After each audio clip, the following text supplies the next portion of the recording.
Hello everyone! Today starts a new series. Maybe it won't become a series, but I kind of wanted it to be and I've been thinking about doing this for a while.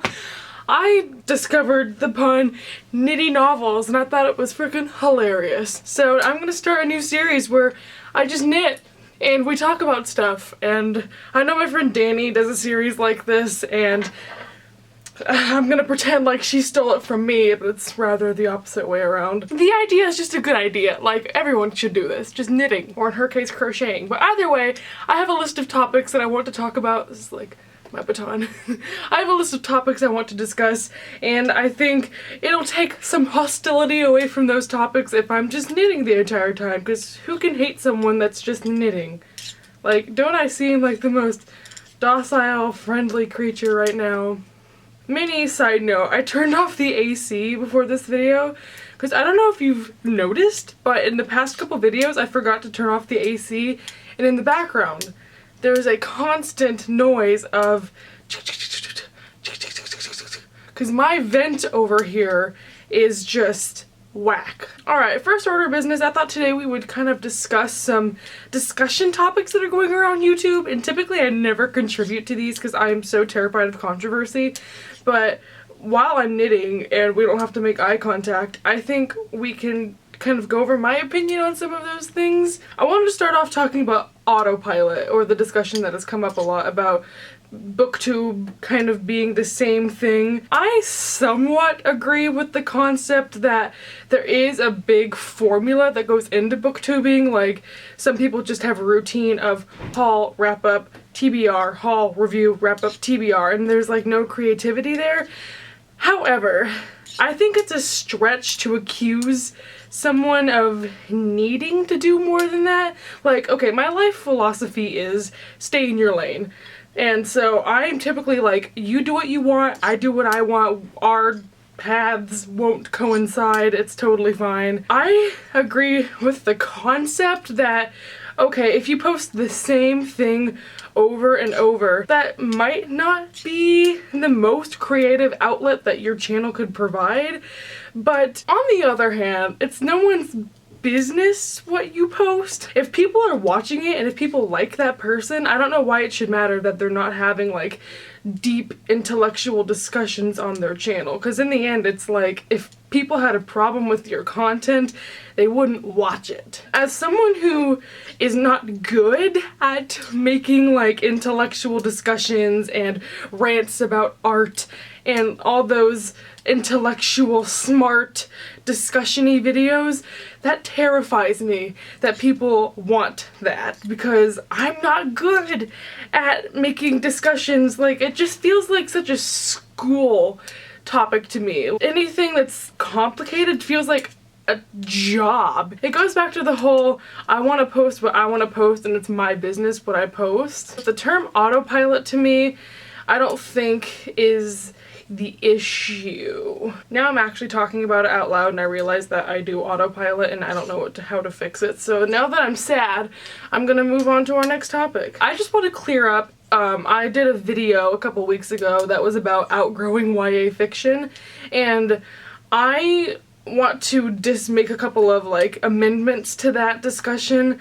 It came to my attention after I posted the video that the term outgrow was not a wise choice on my behalf, and I knew that in the video. I might have cut out more of my discussion about this, but I said, like, I don't think outgrow is the right term.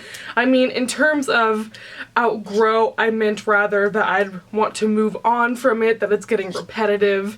So whenever I meant outgrow, I didn't mean to belittle YA readers or teenagers and think that because I'm not wanting to read as much YA anymore, I'm not on any sort of pedestal due to that. I just wanted to indicate that there was a shift in my reading, and I think what I should have focused on more in that video was that I'm going to be expanding my reading rather than abandoning it altogether. But I definitely just wanted to like clear up that distinction.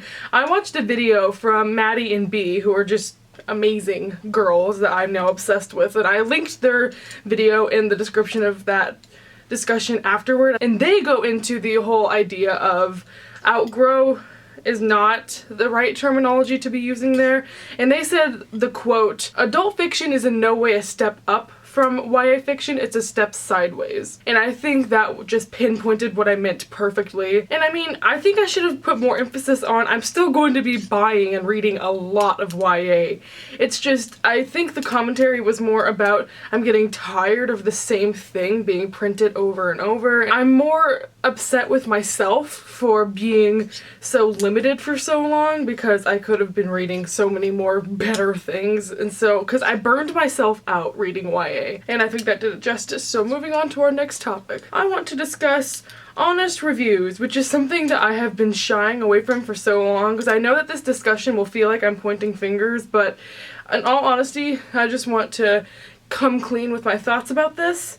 I know a while ago there was a YouTube presence of discussion where people were talking about honest reviews and stuff like that, and I cannot remember for the life of me who began that or who all contributed to it. This is probably like my biggest issue that I would like to advocate for, and I mean it's not an issue because again my stay in the lane policy, I'm like people can review what they want however they want to review it. My intention is every book I read is gonna get whatever my honest opinion is, and it's always been like that, and I know a lot of people, I mean that's what everyone does, is it's an honest review. I'm not trying to make myself seem like I'm better than people, which is why this just is not a very safe topic for me to discuss, but a lot of people are complaining that a lot of the same people talk about a lot of the same books with the most positive reviews ever. I'm getting into scary territory here, but I think a lot of people are offered sponsorships or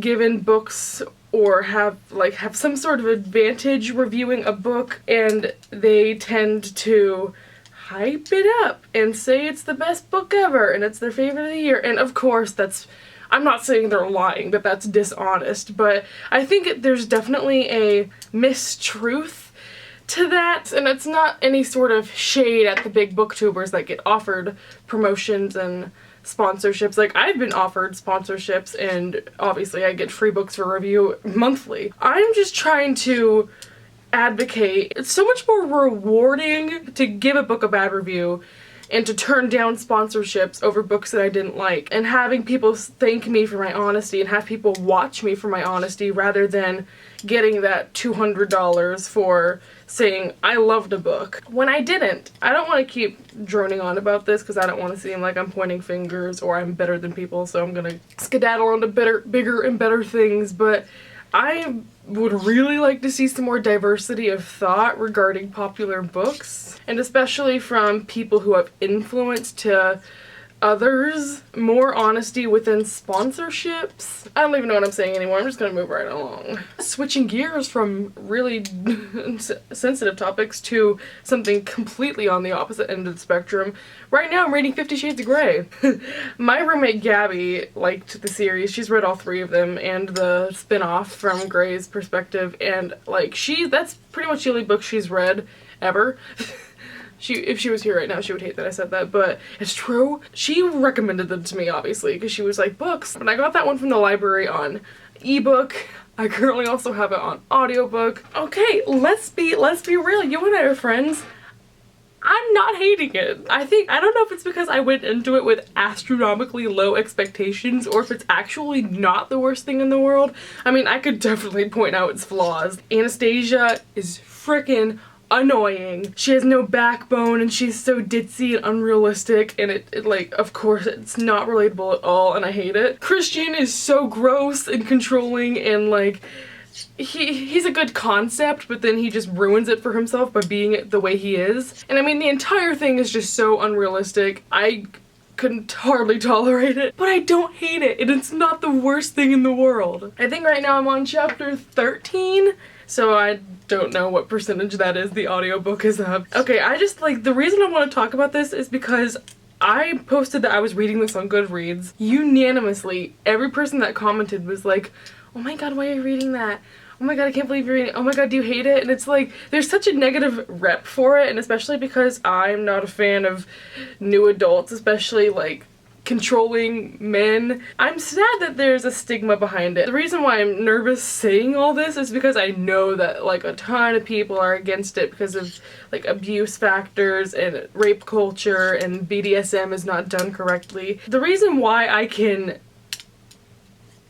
I don't want to say enjoy it, but appreciate it, understand it is, I don't know, first of all, I know nothing about BDSM or those types of relationships, but the way that I'm rationalizing it in my head is, this is not a normal relationship. This is not a normal man. I have to remind myself that both parties are consenting and she's excited and she's willing. And yeah, he can be sort of a jerk and being like, you can't leave the house until you wash your hair or dry your hair or you have to eat all your food. And yeah, that's a bit disturbing, but you have to understand, like, I don't think people understand. That's how the relationship works. He's dominant, and like, I'm not saying I would ever do it. I'm not saying that it's totally healthy and okay, and I'm not saying that I disagree with people who might point out it's abusive, but I need to read I just need to shut up for right now and read further so that I can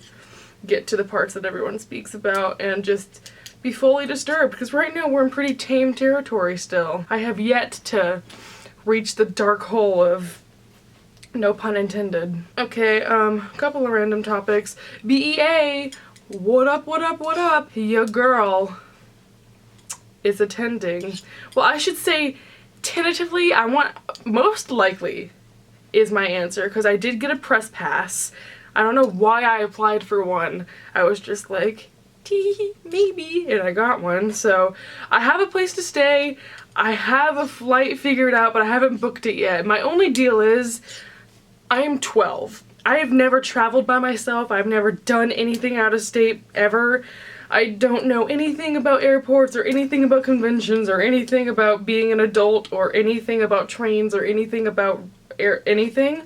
So I'm terrified. And I have like a team of people behind me, like telling me what to do and people that are gonna help me out along the way, but still, it's a big step for your child. I have finals up until the 10th and BEA begins the 11th, the first day, so I might only go for Thursday, Friday, and Saturday, and that's exciting and terrifying. This would be like my BookTube premiere, if you will, because I've never been to any sort of BookTube gathering or bookish gathering, and I've been to book signings before, but this is going to be something entirely on a new plateau level. So yeah, let me know if you're going to BEA.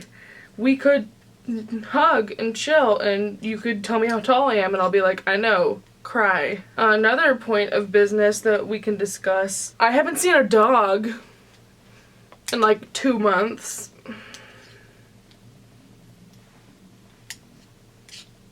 I'm really upset about it. I miss dogs so much while I'm at school. I'm so used to being around them every single day at work to the point where like I would come home and never want to see a dog again. But now I like wake up in the morning and I text my mom to send her pictures of our dog, and then I cry. Who is texting me? Gabby is calling me because she's angry. Let's find out. Hey. Hey. Okay. Apparently you need to text my mother. I need to text your mother? Yes. They have a question about, like, English stuff. Yeah. And I don't know the answer. Okay. So potentially you will. Alright, bye. So I have to call Gabby's mom. And so I will be doing that. Thank you for watching, everyone. I got a couple more rows into my knitty scarf. If you liked this Knitty Novels series, hopefully next time it'll be less of a doozy because I'll be talking about more interesting non-ranty subjects, or maybe I can just do more ranty subjects. It's up to you. But definitely let me know if you want me to do more of these or if you were horribly bored. I will see you all next time. Goodbye.